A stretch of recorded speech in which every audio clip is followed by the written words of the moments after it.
עכשיו אנחנו נראים בבינה המלאכותית, ה-AI משנה גם את עולם הגיוס.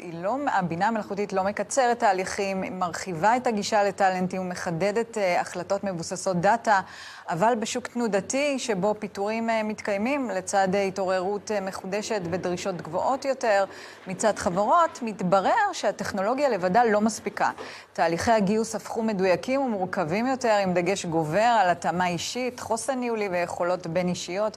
אנחנו רוצים להרחיב בעניין הזה עם ליטל ירון, מנכ"לית iLeadX מקבוצת iTalent.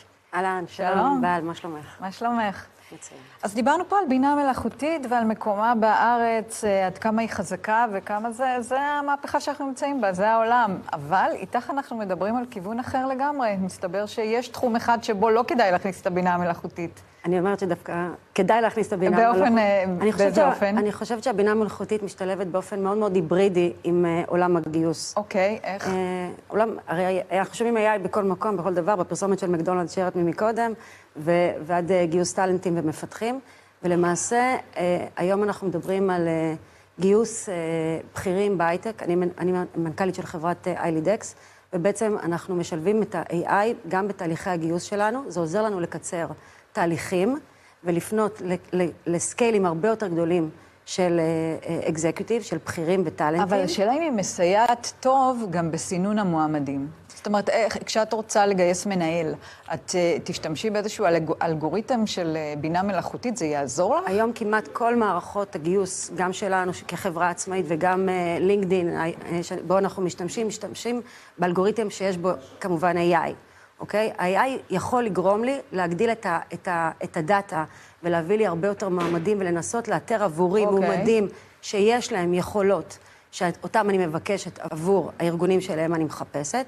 יחד עם זאת, בסופו של דבר האבחון האנושי ומה שאני מעניקה לתהליך עצמו ובעצם ממפה את האנשים שאני רוצה ובונה איזשהו search עבור החברות, זה בעצם, לפי דעתי, ההיברידיות ששתי העולמות האלה משלבים. אז יש איזשהו שלב שבו תגידי ל-AI סטופ, עד כאן, בוודאי, נכון? בוודאי. זהו, זאת הייתה הכוונה, שאולי היא מסייעת בסינון הראשוני, ואולי פותחת עוד הזדמנויות לעוד מועמדים, אבל באיזשהו שלב, כשמגיע השלב של הרעיון העומק, שצריך לבחון את האישיות של הבן אדם, אין תחליף למראיין האישי. בסוף ארגונים נמדדים על הצלחה של מנכ"לים ואנשים בכירים בתוך הארגון, שבעצם בנו או עשו מעשה, הצליחו, חלק מההנהלה.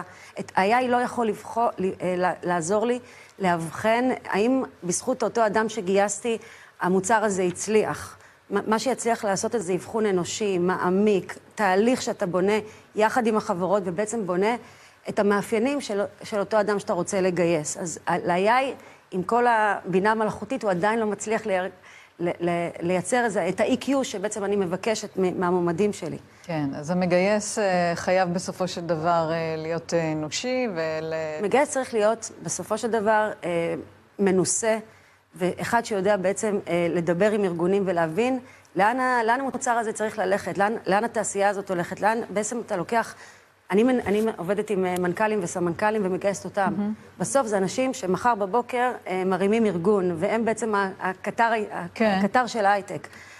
ה-AI עוזר לי לאתר אנשים, אבל הוא לא זה שיבחן אותם ויגרום... כל העניין של הסינון והמיון הוא מקצר תהליכים. אני חייבת להגיד שאנחנו בתור חברה, אם גייסנו בעבר ב-100 יום בממוצע סמנכ"ל בכיר, היום אני מגייסת ב-70 יום סמנכ"ל בכיר. למה?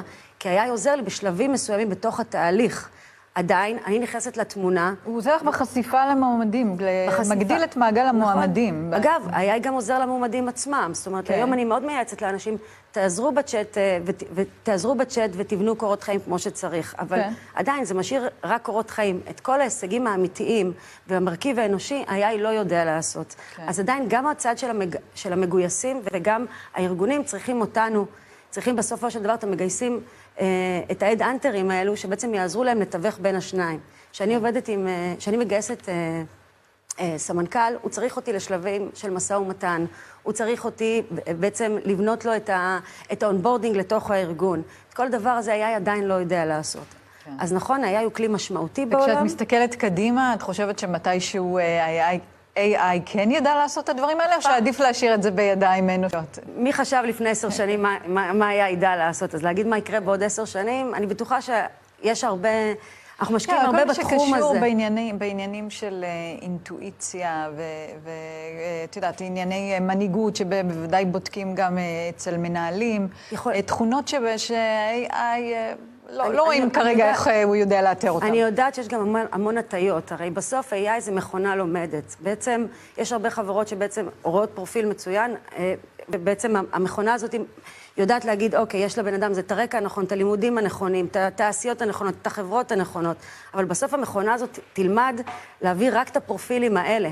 בסוף, אני למשל בודקת גם פרופילים אחרים, אני רוצה להביא לא רק את מי שלמד באוניברסיטאות הכי טובות ובא רק מהמקומות הנכונים.